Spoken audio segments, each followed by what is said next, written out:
Christ, it's cold. Well, I guess while I'm all holed up in here, I can play something.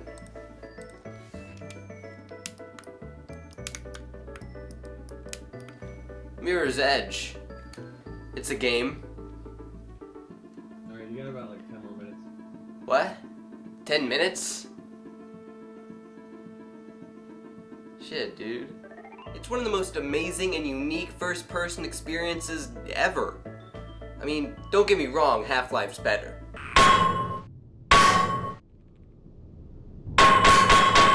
Nevertheless, I was surprised when I learned that this game was made by DICE, a division of VA, and not crafted by the hands of the gods and the fires of Hephaestus. But anyway, this game's a refreshing title. In a market dominated by first-person shooters, it's refreshing to see a title as cool and unique as this. I'm sick of generic FPS games. From Call of Duty to Borderlands, Battlefield to Team Fortress, let me tell you, we're not in short supply of first-person shooters. What we are in short supply of are first-person shooters that are actually good.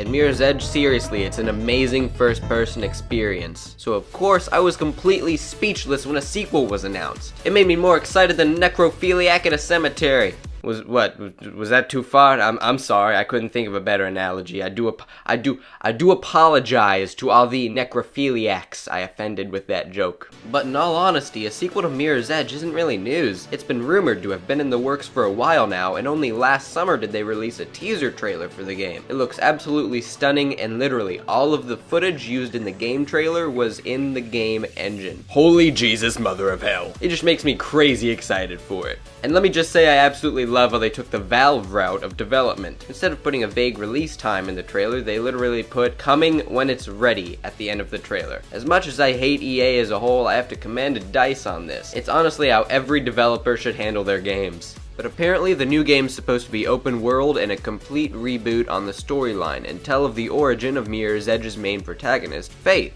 Now let me explain why that was a smart move. The story freaking sucked! Alright, I don't mean to seem like I'm just taking constant low blows at this game because, in all honesty, yes, it has outstanding gameplay and yes, its visuals are jaw-dropping. But yeah, the story's just straight up bad. I mean, if they tweaked it a bit to make it more original, I guess it would have been better then, but still, it's so bland and soulless, I can't stand it. I don't watch the cutscenes for story, I watch it because they look awesome. The art style is fantastic and beautiful.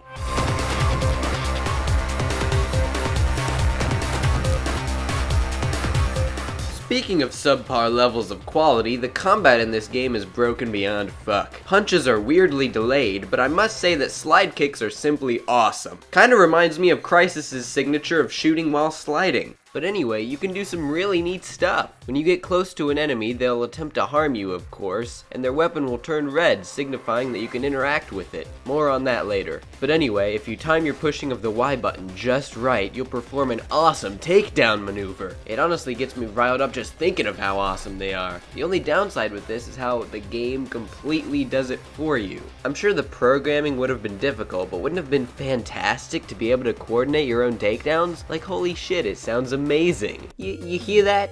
You hearing this, DICE? Y'all gotta listen up and give it out good stuff here. You fucking hearing what I'm laying down? You receiving what I'm perceiving? What would be amazing for the next game? I sure hope so. You gotta step up your game if you want people to actually buy the game this time. You stupids. Before the actual story starts, you're treated to a nice little tutorial level. You know, this may be the one instance where I don't mind going through a tutorial, because without it, I would have been completely lost so many times throughout the game.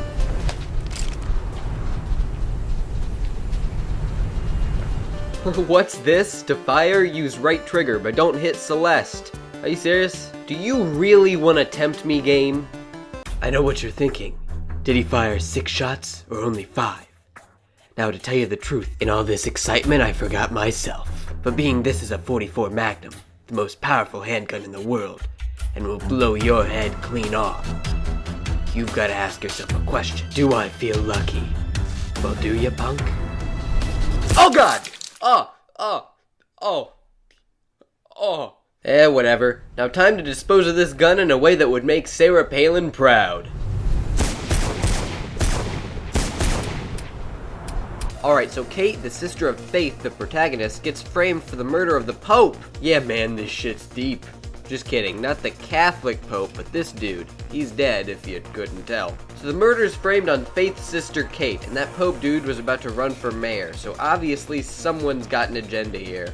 I don't know who. Oh, it's him, it's definitely him. I mean, just look at his douchebagginess. How could someone who's just oozing douchiness not be to blame? Anyway, Faith is a runner.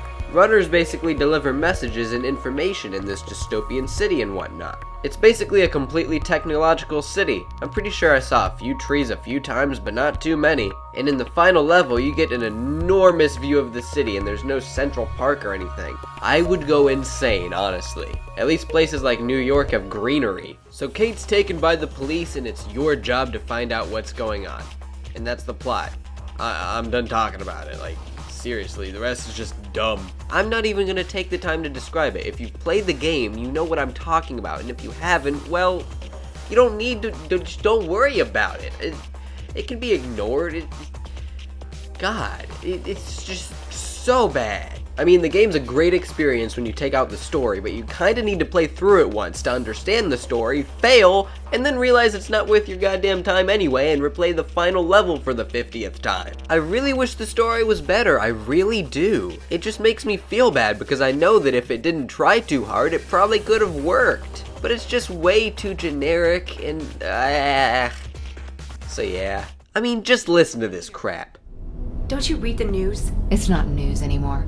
It's advertising. Like, what does that mean? Seriously, like, what the hell does that mean? You're trying to be deep game, it ain't working. Just stick to the sightseeing show you got going on. You got yourself a good gig, it's working out, just stop trying to be V for Vendetta. Even though the story is pretty lackluster and the combat's basically broken, the parkour is fun, free, and it just makes you feel smart. No, not book smarts like with the chemistry, valence electrons and such. You know, motherfucking covalent bonds. No, I mean clever. It really makes you feel like you're figuring things out. Even with the tutorial level, you still feel like the challenges you accomplish have worth. And I'd wager a shepherd's shilling that the second game will be centered around this much more. However, I'm not gonna lie here, it's not too subtle what you're supposed to do. Oh no, what am I supposed to do? What, you telling me I gotta zip line down that fucking giant red zip line? No way, man. No way. No way. That's way too obvious. What's cool is that you can disable the interactive red glow by turning off runner vision. If only I knew that before I recorded the entire game with red glow. Check out this comparison. Look. Red glow, no red glow. Red glow, no red glow. Number 1, number 2. Oh, definitely number 2. Well, alrighty then, sir. Are we talking glasses or contacts? Personally, I like the game with runner vision off better, but the majority of the footage I captured had it turned on, so... I think one of my favorite aspects about this game is its amazing visual contrast. Like seriously, some parts of the game really just paint a picture of the city's beauty. 3 of my favorite areas are the underground water system, the green dock area, and the tunnel area where it's hot pink. Like, seriously, that's pink. So basically, you know, everything's perfectly normal until a later level, you're figuring out people's plots to kill you, you know, normal stuff, when all of a sudden, oh, this is not okay, oh god, this is not good, oh god, it's the Ninja Police, yes. Yeah, Ninja Police. Yes. That old conservative was right. Alright, I know I said I was going to stop talking about the story. I lied, because I have a really good joke I'm saving for the ending. You rescue Kate and then immediately find out she was captured. The earpiece Faith gave to her was traced, and they trashed Merc's hideout. You dumb bitch. But by the way, have I even mentioned this guy yet? His name's Merc. He's basically the brains of the runner's operation. But he's dead now. You go to rescue Kate again, and then play one of the most agonizing levels in the game. You find out one of the guys who you first thought was on your side, who betrayed you afterwards, that he's now on your side and holds off guards? Okay? What? I'm so... oh my fucking god. And then the server room. Good God! You beat the room, run up some stairs, and then see Jackknife. He gives some speech about working for someone important. Yada yada yada. And the next thing I know, he's getting in his helicopter. Oh, God, no. No, you didn't. Oh, God, real subtle game. Thanks. I needed it. Instead of flying off, he just shoots at you. You grab onto the side of the copter, kick him out. Kate falls out of the helicopter that's now spinning out of control for some reason. Somehow grabs the side of the building with her hands being cuffed, and you jump out and grab her just in time to get a good angle of the explosion of the helicopter on the side of the building. What? Dramatic music starts playing and the camera starts to pan out. The title comes, then credits. Can I just say that I love how Kate's still handcuffed at this point? It's just funny to me. Like, why are they just standing there instead of Faith helping Kate get them off? Either they just need a moment or Faith's into some real weird shit. So yeah, that's Mirror's Edge. I wish I had more to say here, but yeah. And I don't want to make this too repetitive or anything, so I guess I'll just review my main points. So yeah, the story's crap. Don't play this game for the story, or even the combat. Just play it because it's an amazing, unique experience. Good God. That was repetitive. But anyway, keep an eye out for Mirror's Edge 2. Or Mirror's Edge? I don't know, it's supposed to be a reboot, but they already have a Mirror's Edge, so I don't know. But yeah, go buy Mirror's Edge. Right now. Like, now. Psh, I can wait.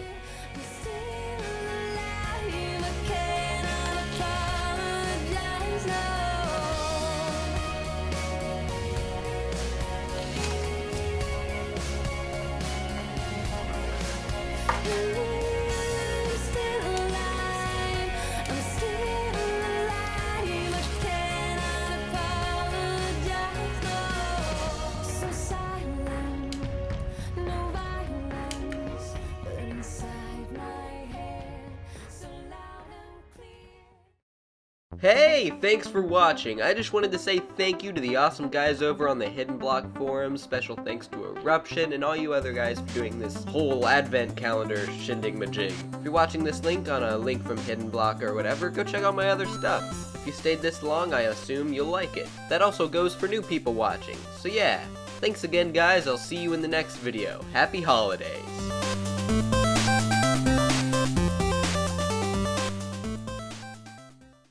Oh, and also special thanks to Zoiney for doing a voice. Thanks, man. Thanks for letting me talk at my microphone in your video, Adam.